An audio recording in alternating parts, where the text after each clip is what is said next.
Жоғарғы қуыс вена, вена кава супериор, дененің жоғарғы бөлімдерінен қанды жинайды. Вена кава супериор оң жақ бірінші қабырғаның төске бекитін тұсында, оң жақ және де сол жақ иық бас веналарының қосылуынан түзіледі.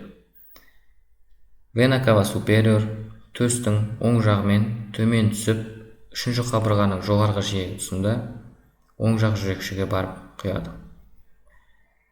Вена кава супериордың тағы бір құятын саласы ол вена азикус, тақ вена. Иық бас веналары, вена брахиоцефалика, ол бұғана асты венасы, вена субклявия және де ішкі мойындырық венасы, вена ягулярис интернаның қосылуынан түзіледі. Және де осы жерде, яғни қосылған жерінде веналық бұрыш түзіледі. Ол бұрышқа вена ягулярис экстерна, сыртқы мойындырық венасы келіп құяды. Иық бас венасының салаларына сонымен қатар вена тироидея инфериор, яғни төменгі қалқанша венасы және де вена ларингея инфериор, яғни төменгі көмей венасы келіп құяды. Ішкі мойындырық вена, вена ягулярис интерна, ол бастан және де мойыннан қанды жинайды. Және де ішкі мойындырық венасы ол бас сүйек негізіндегі форамен ягулярис, яғни мойындырық тесіктен басталып, сол жерде өзінің жоғарғы буылтығын, ішкі мойындырық венаның жоғарғы буылтығын түседі. Сөйтіп, мойынмен төмен түсіп, ұйқы артериясынан латеральда орналасып, иық бас венасына құяды. Иық бас венасына құятын жерде оның төменгі буылтығы орналасады. Сонымен бір қорытындылап қайталап кетейік. Ішкі мойындырық венасының екі буылтығы болады екен. Жоғарғы буылтығы ол бас сүйек негізінің шығатын жерінде орналасады, яғни басталатын жерінде орналасады, ал төменгі буылтығы ол иық бас венасына барып құятын жерде орналасады.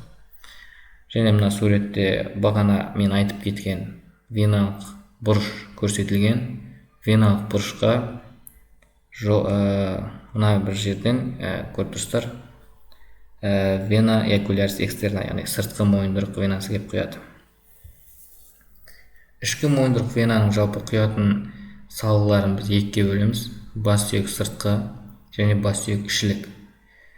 Бас сүйек сыртқы салалары: бірінші ол төменгі жақ сүйек артындағы вена, вена ретромандибулярис, самай аймағынан қанды жинайды. Және де естеріңізде болса, осы жерде беткей самай артериясы орналасқан, тура солмен бірге жүреді.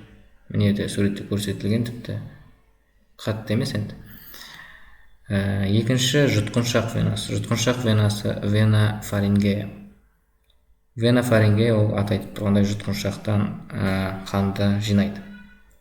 Тіл венасы, вена лингвалис. Тіл венасы тіл артериясымен бірге жүреді, пирогов үшбұрышынан өтеді. Және де оған құятын салалар да тура тіл артериясындағыдай, яғни артқы тіл венасы және де терең тіл венасы. Вена лингвалис профунда, вена лингвалис дорзалис. Жоғарғы қалқанша венасы. Жоғарғы қалқанша венасы суретте міне жақсы көрсетілген. Ол қалқанша безінің жоғарғы бөлімінен қанды жинайды. Міне мен қалқанша безін көрсетіп тұрмын курсорымен. Және де ол өз жолында жоғарғы көмей венасынан қанды алады. Қарапайым тілмен айтқанда. Яғни мына бір вена ол жоғарғы көмей венасы болып табылады. Ортаңғы қалқанша венасы. Ортаңғы қалқанша венасы ол мына жерде көрсетілген, ол қалқанша бездің ортаңғы бөлімінен қанды алып кетеді. Ал қалқанша безінің төменгі бөлімінен қанды алып кететін вена, яғни вена тироидея инфериор, ол иық бас венасына барып құяды. Оны бағана айтып кеткен болатын. Ішкі мойындырық венаның бас сүйек ішілік салалары. Бірінші ол мидың қатты қабатының қойнаулары. Мен жерде бет венасын айтпаппын, енді бет венасы айтып кетейік. Бет венасы ол вена фациалис, бет венасы жерде көрсетілген. Бет венасы ол мұрынның дорзальды бөлімінен, жоғарғы және төменгі ерінен, көздің медиалды жиегінен қанды жинап, осы ішкі мойындырық венаға бірден немесе ретромандибулярисқа тікелей құяды. Енді бас сүйек ішілік веналық салалар туралы айтайық. Бас сүйек ішілік салалар, олар жаңа айтып кеттім мен, мидың қатты қабатының қойнаулары, синустар. Оларда мына бір жер суретте әдемі көрсетілген. Ол мидың қатты қабатының қойнаулары. Бірінші ол үңгірлі қойнау, синус кавернозус, міне жерде көрсетілген. Және де екінші ол жоғарғы тасты қойнау, синус петрозус супериор. Көлденең қойнау, синус трансверсус. Төменгі тасты қойнау, синус петрозус инфериор.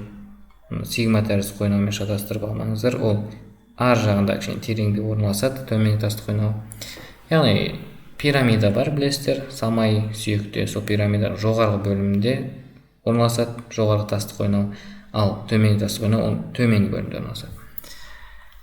Және де сигма тәрізді қойнау, мінекей көрсетілген. Сигма тәрізді қойнау ол ішкі мойындырық венаға мынаның бәрін, жердегі синустардың бәрінен қанды жинап әкеп, ішкі мойындырық венаға құяды.